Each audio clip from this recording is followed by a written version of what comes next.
hanya air kencingku. Ngerti apa? Kalau sudah seperti itu saya berhenti, karena harus kembali pada Quran. Quran yang mengatakan apa? Wabil walidaini ihsana. Ya sudah, saya nggak berani, diam. Ada kesempatan dakwah lagi, kalau mentok lagi menang, kue uyuhku, ngerti apa? Diam, nggak pernah tembus. Maka saya harus pakai trik, saya harus cari ustadz lain.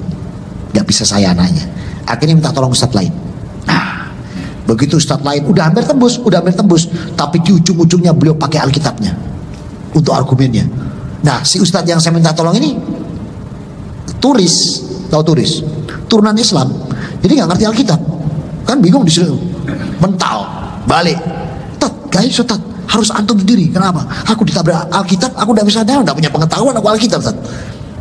Ustadz lain sama mental, nggak bisa, harus antum sendiri. Tajam, aku nggak bisa. Kenapa? Kena uyuh. Maka harus orang lain. Dan nggak pernah dapat ustadz yang menguasai juga Alkitab dan Quran kan? Sampai akhirnya terjadilah Ahad pekan kemarin. Allah jadikan kaki beliau nggak bisa bergerak, tangan nggak bisa bergerak, nengok nggak bisa, nangis sambil aku sakit semua. Bawa saya ke rumah sakit. Kondisi saat itu saya sedang dakwah di Tuban atau di mana, di luar kota yang pasti, saya lupa. Adik saya, Mbak Yu saya telepon. Kakak saya sudah meninggal ya, kakak saya. Kami 4 bersaudara. Albertus saya Islamkan tahun 98, setelah saya 97. Namanya saya ganti Ahmad. Bernadette saya Islamkan tahun 2000 kemarin. Bernadette-nya ganti Bilkis. Adik saya Dorothea jadi Diba. Itu semua saya Islamkan. Anak-anaknya, suami dan istrinya jadi habis. Tinggal papa mama kan? Tinggal papa mama. Saya nggak punya bapak ibu, mohon maaf ya. Punya papa mama Cila. Tinggal papa mama.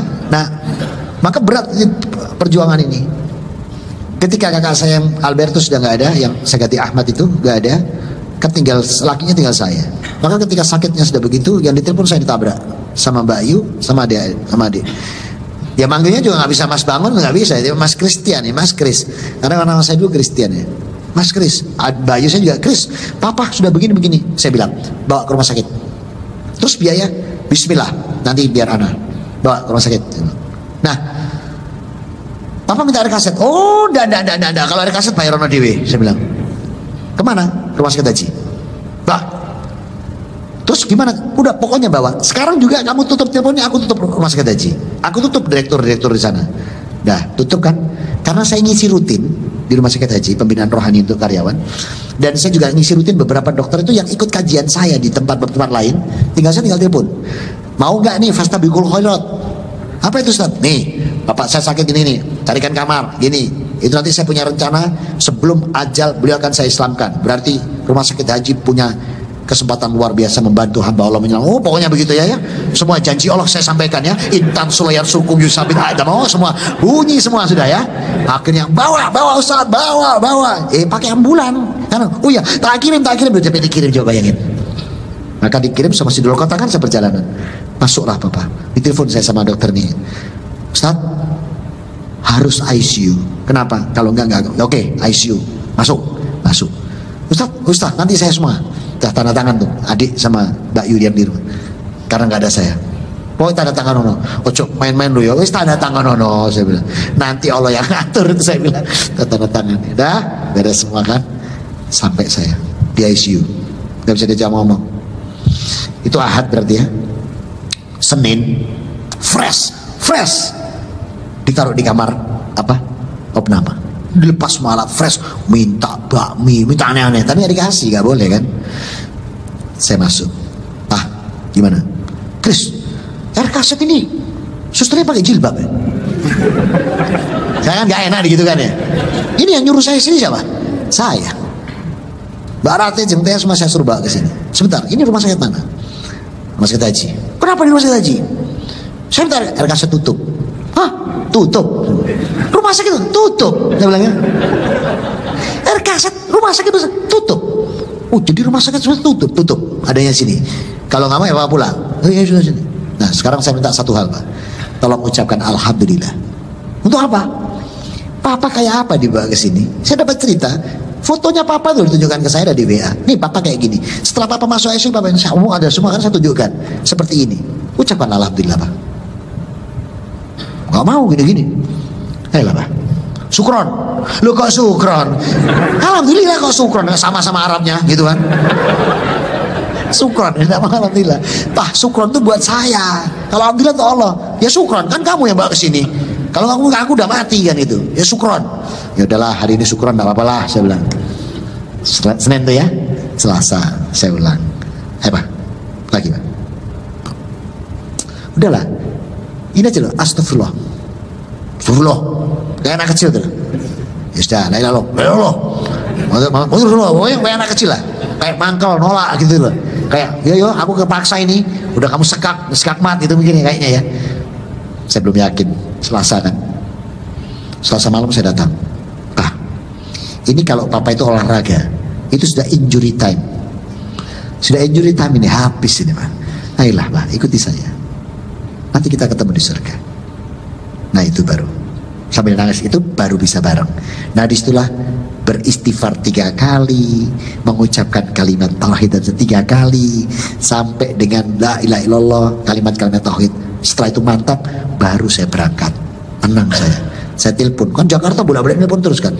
Ustadz, spanduk udah dipasang Ustadz, baliho udah dipasang Ustadz, semua udah diumumkan. Insya Allah saya datang. Kalau Allah berkehendak saya datang.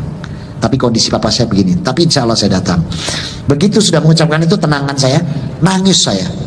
Waktu saya nangis keluar dari kamar, semua nangis semua. Kenapa? Papa wis gak ono. Loh kok gak ono ya apa saya bilang.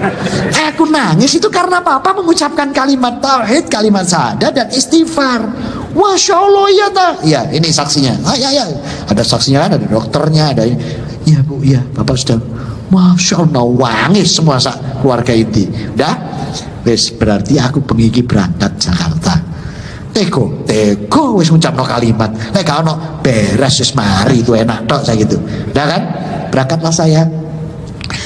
Jadwal saya kuliah subuh, kajian duha seperti di kantor Indosat ini tapi jam 9, tapi itu di PLN. Terus di Masjid Cinere, Masjid Raya Cinere itu kuliah duhur, bukber, terus sampai tarawih. Mestinya itu agendanya. Tapi begitu masuk di jam 9 itu di PLN udah mulai bunyi nih, dokter udah masuk, rumah sakit udah sering masuk, dan mereka tahu kondisi saya. Jadi selama begini nih, dalam Ustaz terima dulu, karena saya terima, ini kan on, ini juga on kan kru, ini dengar semua itu. Dah, masih bisa mampu selesai saya sampai menjelang duhur kita ke masjid Baitul Ihsan di Cinere. Di sana ngasih kuliah duhur, bunyi lagi di tengah jamaah umum, saya izin lagi, masih saya terima lagi. Yang terakhir kami ada begini, ini kalimat yang terakhir ada, Chris, Mbak Yu ini, infusnya papa bukan obat yang turun Chris, darahnya sudah mulai naik ke selang, kateter sudah keluar darah, papa sudah muntah darah, terus obat yang harusnya masuk sekarang juga naik darah keluar. Oke. Kenapa kamu telepon saya? Ini on, saya lupa ini on, ini denger ini, jadi orang dengar ini. Karena bagaimana kan tidak tertanya. Terus kenapa telepon saya? Karena kamu anak laki satu-satunya. Kita minta perizinan dari dirimu. Kau izinkan nggak? Papa mau dipasang alat masuk dari tenggorokan ini, ronggokan itu masuk ke dalam sampai ditembuskan ke paru. Terus habis itu jantungnya mau dilubangi yang sini untuk ditembakkan langsung ke vena besarnya. Sebentar. Mana dokternya? Sambung nggak dokter? Saya ngomong. Ya dok. Harus begini Ustaz, begini supaya begini. Nggak, saya tanya. Itu yang dilakukan untuk masuk ke mulut sampai nembus parunya sama jantung, itu menyembuhkan enggak? Tidak Ustaz. Terus untuk apa? Cuma mengatur ritme aja. Mengatur ritme.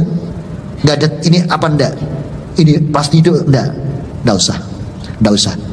Oh gitu Ustaz. Saya bertanggung jawab. Jangan ada adik saya dan kakak saya yang tanda tangan. Karena dalam klausul fikih, kalau itu nggak menyembuhkan, itu bukan ikhtiar. Itu berarti melawan kehendak Allah. Tapi kalau misalnya dengan alat itu ada jaminan kesembuhan, itu boleh, namanya ikhtiar.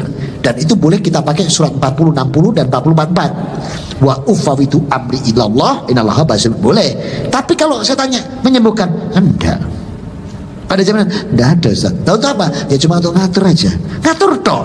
Enggak bisa apa-apa bapak saya, enggak bisa. Batang nyatanya sudah putus. Oh, enggak usah dipasang. Kembalikan ke kakak saya. Terima kakak saya. Ya apa Chris, sudah nangis semua nih. Insya Allah aku pulang. Dengan kalimat itu kan semua dengar itu jamaah. Saya selesaikan kajian sampai selesai. Panitia mungkin gak enak. Ustaz, gak usah ke masjid yang berikutnya. Kami antar jenengan ke bandara. Diantar saya ke Soekarno-Hatta. Dari yang rencana jam 22 jadi yang 1 cari dapat yang jam 17. Maka saya pulang lebih awal, 2 masjid lewat. Ternyata delay. Allahu Akbar. Kalau Allah sudah mengendaki itu mau apa? Nggak bisa apa-apa, sudah delay. Tapi saya ada ketenangan karena apa? Kemarin sudah selesai, sudah tuntas. Rabu itu sudah tuntas. Jadi saya nggak bingung. Sudah masuk Kamis malam ya. Berarti kalau hitungan Islam sudah Jumat. Dalam perjalanan safar Rasul mengatakan, "Man min rajul muslimin fin safarin indahu wajabahu." Doa seorang mukmin yang sedang safar itu adalah doa yang tidak ditolak oleh Allah. Nah, saya cuma gini doanya waktu itu. Ya Allah, kalau keislaman Bapak saya kau terima, tunjukkan tanda. Kalau tidak kau terima pun, tunjukkanlah aku tanda. Itu doa saya. Dan segerakan aku sampai di rumah sakit ya Allah, untuk bisa menjumpai dia. Ternyata apa? 18.30 touchdownnya landing itu 18.30. Saya lihat jam, sengaja lihat jam, bolak-balik. Saya pengen dan cepet turun dan cepet saya mau ke rumah sakit. Begitu touchdown 18.30, tas. Kira-kira 7 menit, 8 menit itu kan merapat sampai ke apron, baru boleh nyalakan. Setelah itu begitu nyala mau masuk semua, baik WA, SMS, telepon langsung berdering, ya, bunyi rumah sakit. Chris, ya, papa nggak ada. Innalillahi. Jam berapa? 18.30. Masya Allah, touchdown. Apa Chris? Touchdownnya landing pesawatku. Terus ada ngorok? Gak ada. Ada meronta? Gak ada. Ritihan? Gak ada. 18.30 itu semua mesinnya mati. Kalau satu ruangan kan mesinnya rotong semua. Ini enggak. Hanya yang di tempatnya bapak saya. Jadi tempat bapaknya. Kalau itu mati barengan, mesti kan semuanya. Ini enggak. Jadi nafas, oksigen, darah, kardiografi, itu matinya bareng semua di satu kasur bapak itu. 18.30 bet. Gak ada yang fungsi sama sekali. Mesin di tempat ayah bet. Dahinya basah, ngembun terus. Begitu saya datang, cukup ya Allah, alhamdulillah tanda darimu. Kau wafatkan bapakku Jumat Ramadan dan basah. Alhamdulillah diterima. Langsung saya perintahkan rumah sakit, tolong diamankan bapak saya. Saya mau mandikan malam hari ini, saya sucikan, dibantu Ustaz Zaini, kami bersihkan. Saya masukkan kamar mayat. Tolong tempat tidur bapak saya ini jangan dirubah, tolong kordenya ditutup. Kenapa? Maaf, gereja itu tiap hari datang Pak. Jadi, dan saya nggak punya kekuatan karena KTP Katolik, data masih gereja semua. Itu kalau diambil saya nggak akan kuat. Karena apa? Saya nggak punya sertifikat keislaman dan lain sebagainya. Itu pun juga baru 2 hari yang lalu dan belum sempat ngurus apa-apa. Sementara gereja, mau nggak bantu saya? Karena saya, mau supaya nggak kena, nanti kena solawatannya sana. Tuhan Yesus di Jogja lah, susah aku kena gitu ya. Daripada kena begitu, saya minta rumah sakit tolong diamankan. Maka diamankan di rumah, di ruangan Ustadz, tanda tangan semua ya Ustadz ya. Disimpan di tempat freezer mana jenazah. Dan itu kan pakai tarif semua. Gak ada yang gak pakai tarif kan, di rumah sakit itu semua pakai tarif. Masuk. Begitu masuk, besok pagi saya keluarkan jam 8, saya umumkan untuk sholat jenazah. Saya buat jam 8 memang, biar pagi sekali. Jam 8 langsung pemakaman. Jadi saya curi dari gereja. Kalau enggak parah ini. Makanya saya bisa masukkan asrama haji, rumah sakit haji. Itu kalau masuk RKZ saya nggak bisa apa-apa itu. Mesti didek bolo-bolo di sana, nggak bisa masuk saya. Saya taruh di rumah sakit haji. Dan rencana Allah lebih dahsyat daripada rencana manusia. Enak kayak bapak saya itu, gak tahu sholat, gak tahu poso, gak tahu moco Quran loh. Wah enak loh, sholatnya disolatkan syar'i, dimandikan dengan syar'i, dimakamkan syar'i, gak pakai bunga, gak pakai adzan, gak pakai qomat. Katanya teman-teman, wah enak dok bapak sampean mantan kafir telung dino kepungkur, saiki langsung semuanya syar'i. Kalau boleh milih kayak dia, makanya enak kafir duluan. Masya Allah, luar biasa. Itu cerita tentang beliau. Jadi ya kalau boleh pilih enak kayak beliau. Enak loh, gak tahu sholat, gak tahu poso ya. Gak sholat, gak poso, gak baca Quran, gak tahu bayar zakat, terus dua pakai total gitu. Langsung terakhirnya gitu endingnya. Kalau boleh milih kayak beliau ya, nah, luar biasa. Makanya kita tuh jangan sampai lengah. Kullu nafsin dha'iqatul maut. Hijrahlah sepenuh hati, totalitas kita. Supaya apa? Kapanpun itu menjemput, kita siap. Itu ceritanya ya. Jadi saya dapat tanda dari Allah, ya sudah nganter dah. Ya cuman itu pada waktu ke makam lucu kan. Saya bilang, saya umumkan ke makam, kendaraan yang disiapkan dari semua yang dibantunya, terima kasih atas bantuannya. Dan tolong yang berangkat hanya ikhwan, tidak ada akhwat. Mari kita jalankan sunnah. Nah, kalau namanya putranya kakaknya mama, putranya adiknya mama, yang dari papa, kan saya nggak bisa ngatur. Oh, kok malah ini karpet dewe Kristen, gak melok kamu budal dewe. Jadi perempuan yang nggak pakai jubah apa ya golongan dari keluarga saya, kan keluarga saya keluarga pecel. Dan masih ada yang la ilaha illallah yang ke bawah, yang atas generasinya papa masih tuannya tribuan, yang atas lagi malah tuanku ada 5 rupa-rupa warnanya. Ini aneh-aneh. Makanya di sana di Pagam tuh ya ada yang nggak pakai jubah, berarti wah ya sudah. Tapi kayaknya teman-teman maklum kondisi saya, memang keluarga saya keluarga pecel, jadi tahu. Tapi yang dari yang kami yang Islam tidak ada yang datang, yang perempuannya. Dan saat kondisi seperti itu, yang terakhir kali saya bilang sama mama, mama sudah tahu sendiri papa seperti ini, dan papa itu sudah saya mendoakan Mbak Yu, adik, cucu-cucunya semua, karena kami Islam semua. Kalau mama tidak seperti papa, mama mau siapa yang doain? Itu tuh kok kalimat saya. Lah kok mama saya gini, ya wes, aku melok kowe. Langsung, alhamdulillah. Tapi belum saya ikrarkan. Kalau saya ikrarkan nanti saya akan memaksa. Nggak, saya cuman mama mau malu sopo, aku malu kowe. Ya udah, pelan-pelan. Data nanti 1 minggu ini, saya bilang, mama siap tak jemput. Kalau siap tak jemput, tak jemput. Kalau masih belum siap, masih mau di sana, nggak apa-apa. Sampai mama, kapan mama mau siap, tak jemput. Nah, kalau sudah ya wes aku jemputan, nah itu baru saya jemput. Nah mungkin hari itu baru saya Islamkan. Kalau sekarang saya nggak mau dulu. Ayo mah, ucapan saya nggak mau saya. Tapi dengan saya, mama mau ke siapa, dengan beliau mengatakan, iya aku melu kowe, itu bagi saya sudah cukup. Saya nggak akan maksa untuk mengikrarkan. Tapi saya tunggu ini, kapan nanti mau saya jemput. Karena saya nggak mau maksa juga. Mama siap, tak jemput. Hidup sama aku. Tapi kalau aku nggak di sini gereja, nggak usah mikirkan di sini gereja. Nanti hidup sama aku. Kan selama ini kan dia kan nggak ada yang mau dekat dengan saya kan. Karena saya kan yang merusak keluarga. Jadi papa mama itu musuh. Saya itu dimusuhi karena yang jadikan Islam Mas Albert, Mbak Bernadette, dia Dorothea itu kan saya semua. Makanya sakit hatinya itu gak pernah hilang. Makanya gak bisa dekat dengan saya. Nah tapi kemarin yowis aku melu kue, gitu. Insya Allah lah nanti mudah-mudahan dengan doa untuk semua juga mama bisa. Tapi ternyata ada hikmahnya kok. Papa masuk belakangan itu. Kalau masuk kemarin-kemarin mungkin repot pak. Saya kan dipanggil tiap hari, ayo ajaran aku sholat, ajaran ngaji, malah repot ini. Wis enak ini, gak tau apa-apa langsung enak itu. Itu mudah-mudahan.